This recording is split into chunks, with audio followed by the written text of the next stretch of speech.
Hello, hunters, and welcome back to Super Fan Natural. Hunters, do you ever tire of the mundane world in which we live? Do you ever yearn to escape, not just to another corner of the Earth, but to a place truly beyond the rigid material chains of our physical plane? Well, if you live in the multiversal quantum construct of Supernatural, then you're in luck. As a friend of mine once said, go then, for there are other worlds than these. And as such, if you know the right secrets, then you can take a little trip away from the material plane and step on into another dimension for a while. Yes, the world of Supernatural is full of alternate dimensions that the intrepid and knowledgeable adventurer can explore. In this video, I'll take you, my wonderful, curious, sexy viewer, on an extra-dimensional tour of the various realms that border the main universe Earth. To clarify, this video will not really touch on alternate universes or realities, things like the Apocalypse world, the Bad Place, and the French Mistake reality. We'll be focusing pretty exclusively on places within the main universe for now, but I'll give you the multiverse in its own dedicated video eventually. With that in mind, buckle up folks as we take a little trip to another dimension. We'll begin our tour with the dimension that most humans end up seeing after their time on Earth has expired, that being heaven. As you might expect, heaven is the homeland of the angels, and it acts as the final resting place for souls of good, virtuous humans after they die. Well, actually that second part isn't quite accurate. Good people do get into heaven, but so do some real scumbags like infamous Enron CEO Ken Lay for some reason. With that in mind, I think it would be better to qualify heaven as the place people end up unless they're egregiously naughty. Anyway, when most people envision heaven, they probably picture it as the best thing ever, a paradise where you can do anything and spend time with anyone you want. That's how it's sold to mortals, but unfortunately, the reality is a bit different. Instead of a big, sexy communal party, most people's paradisio is a private experience. Once they're past the pearly gates, souls are locked inside their own little private suite, literally isolated within their own little world. The best description of this comes from Ash, who likens heaven to Disneyland's Magic Kingdom, with every single human getting their own magical land. Except, unlike Disneyland, you can't usually travel between the different sub-parks. Now, there are ways to sneak out and visit other people's slices of heaven, but most people aren't going to know how, meaning that 99% of the righteous dead spend their eternity alone. If you have a soulmate or a sibling that you're extremely close to, then you might get to share with them, but that seems pretty rare, so again, most folks will be alone. So, not great. However, as long as you can still do whatever or whoever you want in your paradise cell, it's still pretty good, right? Well, the thing is, the Holy Holodeck really isn't calibrated for new experiences. Instead, it mostly serves as a high-def replay of your life's greatest moments, meaning that you mostly spend your afterlife reliving your during life. Basically, if you want to re-experience your wedding day or the birth of a child, good to go. Want to win the Quidditch World Cup or go out with your childhood crush? No luck. Honestly, you probably have a better time breaking out of your own heaven and sneaking into other people's because at least then you can experience something new. It's difficult, but not impossible. Every personal heaven has an escape hatch that's marked by some kind of flaw or inconsistency in the memory. It's also possible to create direct portals between heavens through the use of Enochian magic, so better brush up on your angel speech. Finally, every human heaven has something called the Axis Mundi flowing through it. This is basically a road that leads to the center of heaven, a place known as the Garden. We don't really know much about the Garden other than the fact that it looks different to each person, and it may have been God's personal office back in the day. Whatever it is, you can get into it by finding and following your heaven's interpretation of the Axis Mundi. Though that can be tricky since it can appear as anything from a literal road to a Hot Wheels playset. That's the customer side of heaven. But there's more to this divine dimension than soul storage. In addition to the billions of individual soul lands, heaven also has a network of halls and rooms that exist outside of and connect the human zones. Going back to the Disneyland metaphor, these would be the employee areas, the behind-the-scenes infrastructure that supports the public spaces and allows the workers to traverse and monitor the park unseen. This part of heaven is meant for the angels. It's where they do angel business and where they meet and hang out away from mortal eyes. When we see the angel side of heaven, it usually looks like a bright white office space with a variety of rooms and an infinitely long hallway lined with rooms leading to the human heavens. Among the different locations on the angel side are a throne room, a weapons vault, a dungeon, various meeting rooms, and a few private offices, including one that appears to be in the bisexual section of heaven. It's also worth noting that the angels appear as their vessels here, which is a bit strange. I mean, this is supposed to be their home turf where they can exist in their true forms, which are incomprehensible to humans. I personally rationalize this by believing that the white walls and human visages are just how the human mind interprets things beyond its comprehension, and this is kind of supported by Zechariah when he claims that the Winchesters see his heavenly form as his vessel because they're, quote, limited. In fact, it kind of seems like everything that we see and hear in heaven is a sort of illusion, a way of understanding how incorporeal souls and spirits exist and interact. That's because, while heaven may seem perfectly solid, it's actually one of the least material dimensions in the universe. Living humans can't physically enter the realm, and if they try going through the angelic portal, their physical body will be vaporized. Instead of being a place of solid matter, heaven is made up of spiritual energy, and as such, only spiritual beings can chill there. Because it's made up of energy, heaven relies on a kind of power grid to stay operational. Specifically, it's powered by angelic grace, meaning that a certain number of angels must always be upstairs, or else the entire dimension will shut down, and all the human souls resting there will be cast out of the earth as ghosts. Now, this did sort of create a plot hole in Season 9, when Metatron kicked out every angel, leaving himself as the only angel powering the grid for a few months. But he also knew all sorts of tricks and spells, so I'd be willing to bet that he could put the dimension into some kind of power saver mode or something. So that covers the basics of heaven. Now let's talk about how you would get in there. It ain't easy. Heaven is one of the most heavily guarded dimensions in the universe. Before Metatron's spell, angels who still had their wings could teleport in and out freely. At least that's how it seemed. After the fall, most angels lost their wings, meaning that they couldn't just warp upstairs at will. Instead, they could only go home by passing through a portal located in a playground sandbox. It kind of seems like angels who still had their wings also needed to use this portal. However, they at least had the ability to teleport to the playground first. Besides angels and primordial beings, the only other creatures capable of traveling to heaven are Reapers, whose entire role is to carry the souls of the dead into the afterlife. We don't really know how Reapers get in and out of heaven, but we do know that Metatron's spell also barred them from getting in, at least until the portals were established. Now, when it comes to who gets into heaven, we don't really get a strict criteria. We do learn about one thing that almost entirely bars a soul from getting in, that being spending time in hell. Yeah, apparently there's a rule in place that makes it so that any soul that has ever been to hell can never enter paradise, and the only way around this is for God himself to personally give you a pass. That rule, along with pretty much everything else in this section, seems to have been changed after Jack took over as God and remodeled heaven to be more, well, heavenly. Under the new management, heaven was remade to be closer to the communal paradise that people want it to be, which, thank God, or I guess thank Jack. Now that we've explored the good place, let's head downstairs and take a look at the dimension that houses all of the nastiest human souls to ever die. Hell, aka the bad place.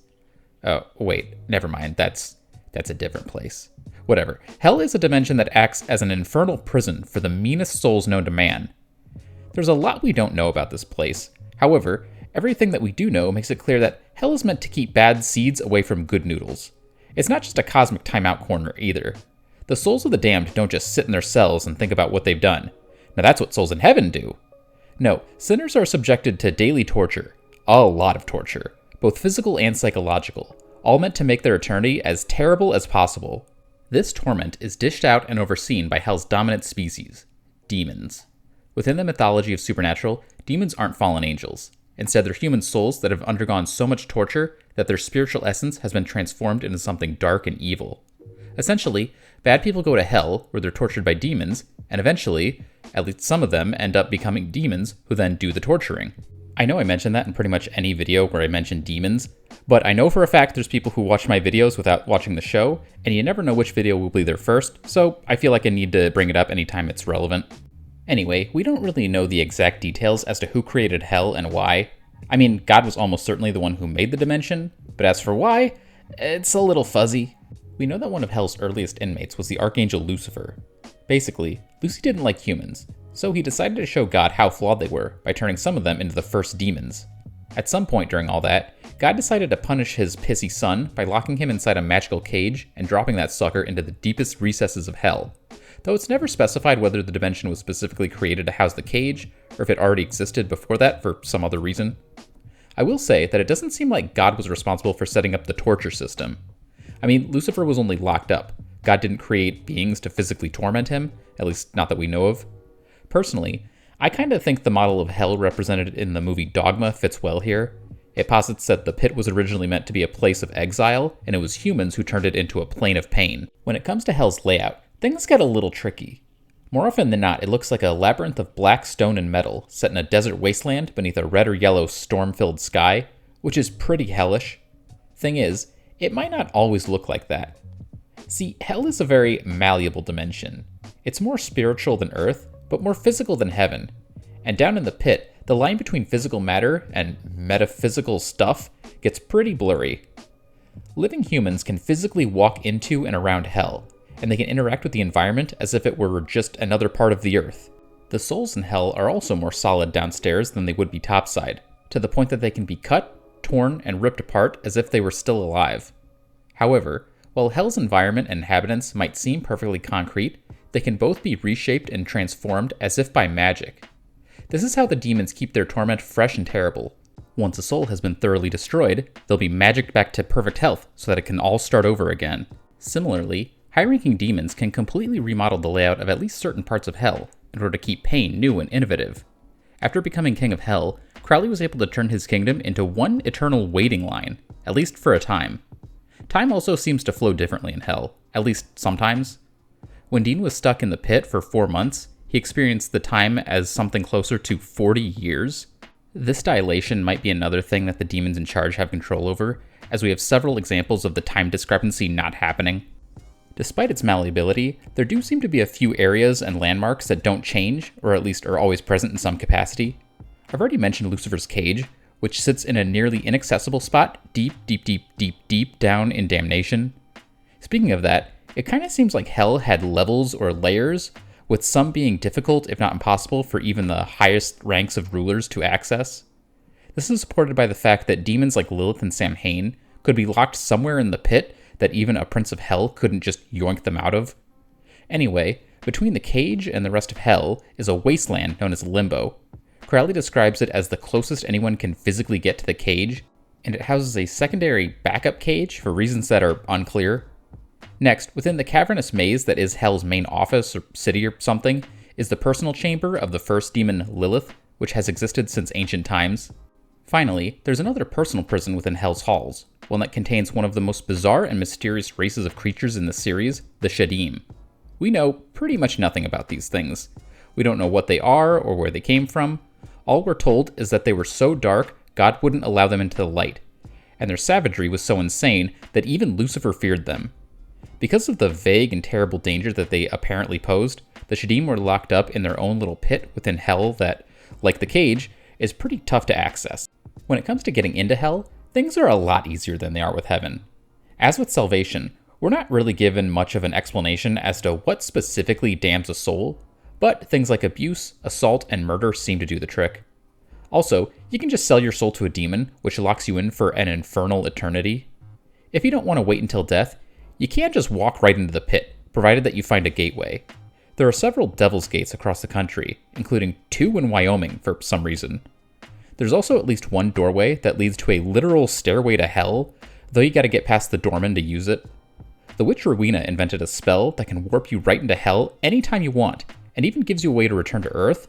So really, if you want to go to hell, there's plenty of options. Angels and demons can also travel between hell and Earth, though it's not super clear how often they need to use portals to do so. I mean, the upper ranks of both sides can just warp in and out freely, but when it comes to the grunts, we don't know for sure. So if a soul goes up, they go to heaven, and if they go down, they end up in hell. Pretty simple, right? Well, what happens if they don't go anywhere at all after death? When that happens, the soul in question becomes a ghost, and while they can haunt the living world, that's not exactly where they spend their time. See, ghosts and spirits don't inhabit the physical plane. Instead, they exist in a dimension known as the Veil. The Veil, which is sometimes called the spirit world or the astral plane, is a kind of buffer zone between Earth and the other spiritual realms. Unlike the previous 2 entries, it's not really a place that souls are meant to inhabit long term. Instead, it's meant to be more like a train station. See, when a person dies, their soul is automatically ejected into the Veil, where they're supposed to meet with a Reaper, who will then escort them to the afterlife that they've been assigned to by the god Anubis. That's what's supposed to happen. But it's fairly common for souls to stick around stuck in the Veil for a while. Sometimes this is caused by things outside of either party's control, things like the gates of heaven being sealed, or a reaper for a particular area being kidnapped. Those things can happen, but most of the time, souls stay in the Veil by choice. Reapers don't usually just grab their charge and mad sprint for the pearly or prickly gates. No, they ask the deceased if they're willing to move on, and if they get a no, then, well, it's a no. In that case, the soul in question doesn't have to move on, but they also don't get to go back. They just have to stay in the Veil. The dimension itself isn't like the worst place ever. It ain't paradise, but you also don't get tortured there. Really, all you do is linger. The Veil overlaps with the mortal plane, meaning that souls trapped there can see the land of the living, but not really interact with it. As such, folks in the Veil will spend a good deal of the time just watching things happen. Now, if you're a pervert, this might seem kinda cool, but there are a few things you should keep in mind. Firstly, most ghosts can't freely traverse the Veil. They're limited to a certain range around the area in which they died. As such, any creepers hoping to spend eternity peeping better hope they croak somewhere with a sexy view. Even if that somehow happens, you still aren't completely set. See, there's a reason as to why ghosts are a common creature to hunt. Many spirits who stay in the Veil will start out relatively sane, but over time, their mind will deteriorate, and eventually, most will end up violently psychotic or mindlessly catatonic. Either way, you're probably not going to be able to enjoy your people watching. Outside of death, there's a few different ways to access the Veil. Because the spirit world is an entirely spiritual dimension, it means that living humans can't really go there physically. But they can get in by separating their soul from their body. The safest way to do this is through astral projection.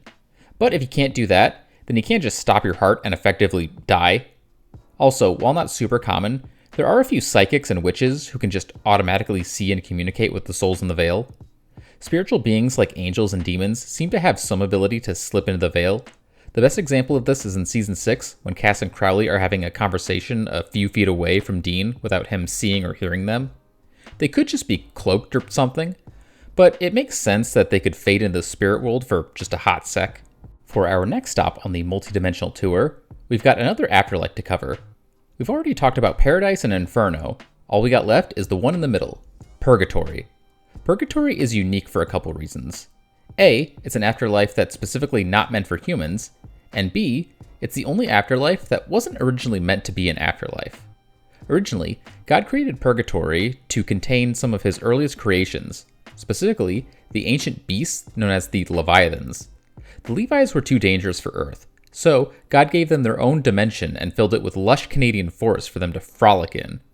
At some point after this, a strange creature named Eve was somehow able to escape Purgatory and cross over to Earth, where she created a variety of monsters such as vampires, werewolves, shapeshifters, and Rougarou.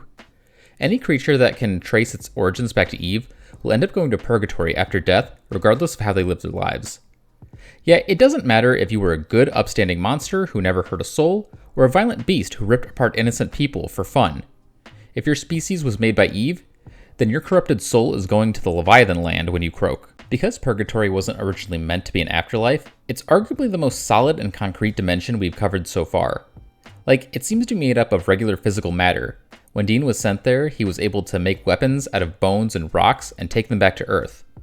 We also never see any evidence of Purgatory being rearranged or remodeled like hell. It always looks like a big forest that can be mapped out. This tangibility also extends to the souls that inhabit this dimension, as the dead monsters that end up there appear completely corporeal, despite basically being ghosts.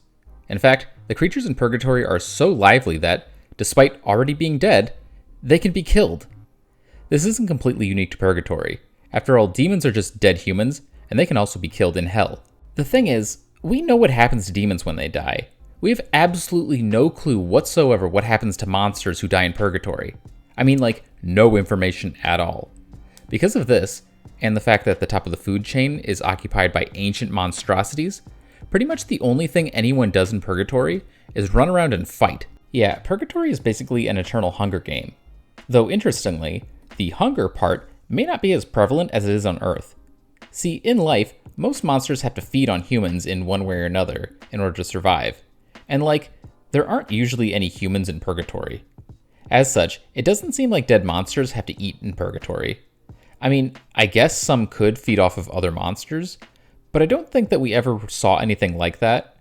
We also never saw Dean eat anything while he was in the Forest of Fury, though that could just be to avoid some really awkward conversations about what counts as cannibalism when you're dealing with dead monsters.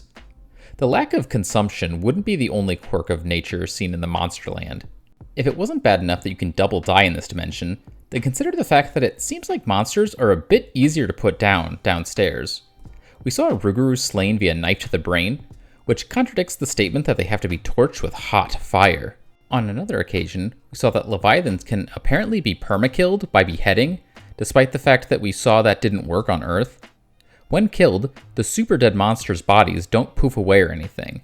Instead, they stick around to decompose, and in the case of the Leviathans, their remains produce a weird plant known as a Leviathan blossom. Getting into Purgatory is a tad tricky. In fact, it's tricky enough to be the main plot of an entire season. As I said, all of Eve's creations automatically go there post-mortem, though it's not clear if they're taken there by Reapers or if they just get sucked in. We do know that at least some Reapers know how to get in via special hidden doorways, but we don't know if that's common Reaper knowledge or a secret that only some renegades discover. Besides Reapers, only a couple of creatures know how to access this dimension. The Archangel Michael could open rifts with just the snap of his fingers, though I'm guessing that's not something that all Arcs can do, since Raphael didn't. Some Purgatory natives, such as Eve and Eleanor Viziak, also knew spells to open interdimensional doors to and from Purgatory, but it seems like all of these doors have to be opened from Earth. Now, there is one exit portal within Purgatory, which serves as an escape hatch that God personally put in place. Unfortunately for the monsters, they can't normally use said portal since it's meant for living humans. But if they come across such a person, they can hitch a ride back to Earth using a spell to hide within their warm body. What I want to know most about Purgatory is, what's up with the monsters' clothes? Like, most monsters that appear there will be wearing clothes, but we see that when Benny jumps inside Dean, his outfit dematerializes. So like, what would happen if Dean were to take his coat or pants or something and gone through the portal? Would the clothes disappear? If not, then could this be exploited for a clothing duplication glitch? Just something to think about. By now, we've covered a few different afterlives. But wait, we're not done yet. We have just one more. After all, we know where humans and monsters go after death, but what about creatures like angels and demons? Well, when these spiritual beings get got, they're not just snuffed out for good. No, instead their consciousness or essence or some part of them remains, and instead of sticking around the earth or the veil, it falls into the empty. Now, I imagine that most of you can guess what the empty is just by its name. It's an endless void of nothingness that seems to exist outside of the entirety of creation. Like, there's the entire multiverse that God created, and then there's the empty, separate from all that. Technically, that's not fully confirmed, but that's definitely how it feels. Honestly, the whole dimension is a big pile of question marks. We don't really know much about what the empty is, where it came from, or how it works. The only thing we know for certain is that every single angel and demon that gets wasted ends up here, where they sleep for all eternity. The rest of our info comes from a couple of appearances and some statements made by less than reliable sources. Most of the empty intel is offered up by the dimension's ruler and sole native inhabitant, the mysterious cosmic entity known as the Shadow. This bizarre, body-hopping, shape-shifting pile of reflective black goo claims that the empty has existed since before the birth of the God Twins, implying that it's literally the oldest place in existence. It also said that God had no power over its realm, and we later saw that that wasn't entirely true, so who knows what to believe. In keeping with its name, the empty appears as a black void of nothingness. We only ever see beings there if they've been awakened somehow, which is something that doesn't happen often. We don't actually see most of the slumbering inhabitants, but based on the scene where Lucifer is awoke, it seems like they're all buried beneath the quote-unquote ground. When a sleepyhead does wake up, their appearance can vary. Cass took the form of his vessel, complete with trench coat and cheap suit. We see something similar from Ruby, who instead of looking like her true demonic self, took the form of her meat suit that she was possessing at the time of her death. By contrast, Lucifer appears as a black skeleton with glowing red eyes, and when he momentarily steps back to the living world, he looks like a humanoid figure made of pure light that was covered in the empty's black goo.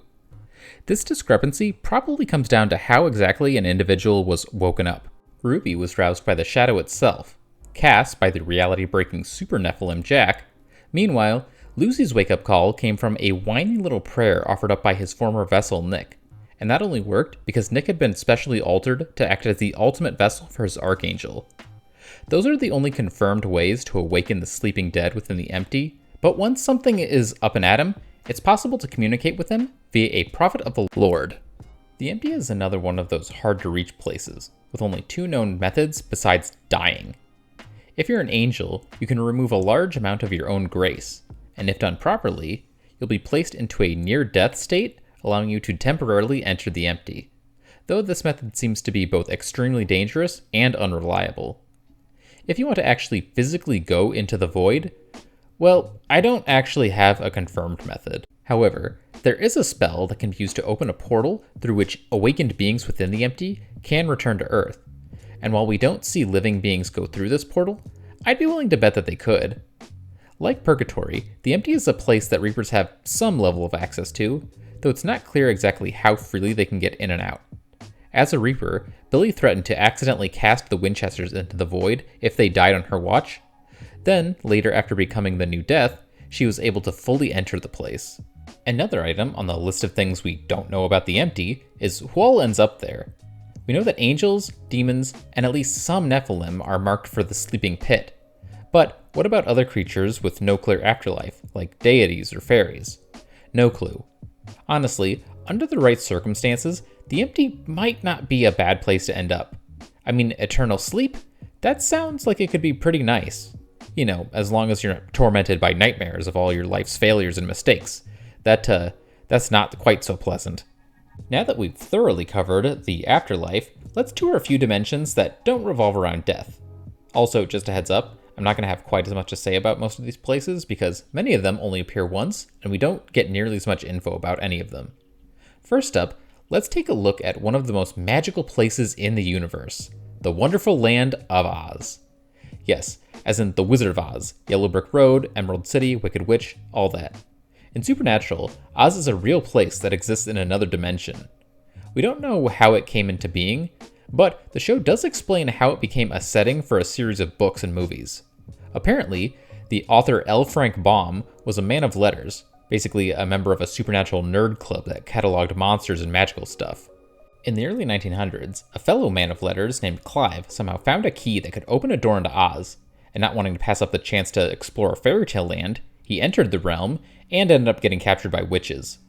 One short day later, L. Frank found the key, realized that Clive was probably in trouble, and successfully organized a rescue for his comrade. Unfortunately, no good deed goes unpunished, as Frank's daughter Dorothy got left behind in Oz, where she had a bunch of adventures, which her dad later adapted into a book. Though it's clear that he put a bit more of a whimsical spin on the whole ordeal. So that's how Oz can be a real place and a fairy tale land at the same time. But what exactly is the real realm like? Well, to be honest, we don't really see much of it, though we do hear a few deets. As I said before, the real Oz isn't quite as wonderful as the Judy Garland film. There are a few fun aspects to it, but there's also elements that are dark and terrible and something bad, just like the production of the Judy Garland film. In terms of appearance and layout, it seems to follow the description in the book, with places like the Emerald City and the Poppy Fields being based on real locations. We get a brief glimpse of the world, and yep, that looks like Oz. As you might expect, Oz is steeped in magical power. It oozes mysticism, and in at least one case, we saw a bit of Ozian magic that sort of broke the rules of the universe. The original Death once said that human souls can't be broken apart or divided, yet we later saw a magical key from Oz that could separate a person's soul into 2 separate entities, one good and the other bad, kind of like the Tiger Talisman from that animated Jackie Chan show. Does anyone even remember that show? I never hear anyone talk about it. Anyway, like Tahiti, Oz is a magical place. In terms of inhabitants, the most popular native Ozians that we hear about are the witches. I mean, obviously Oz had to have witches, but it's worth noting that the witches of Oz work a bit differently than those in the mundane world. We see one Ozian witch, who's actually the Wicked Witch of the West, and this bitch came packing with a bunch of unique magical powers, including mind control, the ability to defy gravity as a cloud of green smoke, and some Avada Kedavra insta-kill green Sith lightning. She was also real tough to gank, to the point that the only thing that could kill her for good was powerful magic from her home dimension. Elphaba also had a legion of literal flying monkeys at her command, which were apparently quite savage and dangerous. But is there a Wizard of Oz? Yes, as a matter of fact, there is. Remember Clive? Yeah, during his captivity, the witches used the inner key of Oz on him, the one that splits you into two people, and only his good half got rescued. The wicked half of his soul stayed behind, learned magic, and ultimately conquered the realm, which he ruled over with an iron fist for years. I've seen a few different takes on the wizard, and I gotta say, this one is the strangest. As far as we know, there's only two ways into Oz. The first is the key. The first one, not the soul-splitty one. Besides that, we saw the Wiz open a portal between dimensions, which came through mirrors for some reason. Moving on from the fairy tale land of Oz, we're now traveling to the fairy tale land of the land of fairies. Fairies exist in Supernatural, though to be honest, we don't really get much info about them since they only appear like twice in the entire series. One thing we do know about them is that they aren't from Earth. Instead, they live in their own home dimension, which is referred to as the Fairy Realm, or Avalon. So, what do we know about the Fae homeworld? Nothing. Nothing at all. Yeah, we genuinely have next to no information about this particular dimension. We never see it, nor is it ever really described. The only little tidbits that we get were that time seems to move faster there, and that humans who travel there will gain the ability to see fairies on Earth, even if they're cloaked. It really seems like fairies are the only ones who can facilitate travel to and from their realm. At the very least, it would seem that humans can't get in or out without Fae help, though again, we just don't see that much of fairy content within the series. And yeah, that's genuinely about it. Next up, we're heading into a dimension that's so out there, it doesn't even abide by the laws of linear time. Amongst the rabid races of monsters and creatures, there's a species of mysterious thing known as a soul eater who, and you'll never believe this, eats souls. Crazy, right? Anyway, these things don't walk the earth. Instead, they inhabit these weird pocket dimensions known as nests.